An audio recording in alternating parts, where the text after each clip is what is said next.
Sometimes you can feel a vibration in Orkney. A low rumble, a tremor. It takes over the whole island and every part of your body.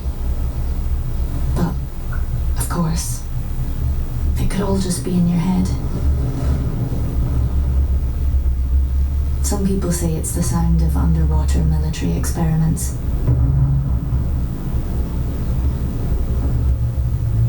Others say it's the waves caught in caves deep below the land.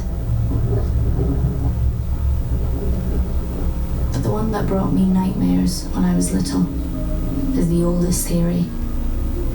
A ginormous monster called the Mester Muckle Stoorworm, who was so big his tail would wrap around the whole world.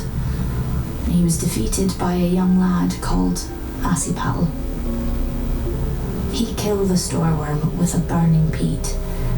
Fire burned inside its body, and it was in such pain that its neck reached 9 times to the moon and back, and then its teeth fell out and formed the Orkney Islands.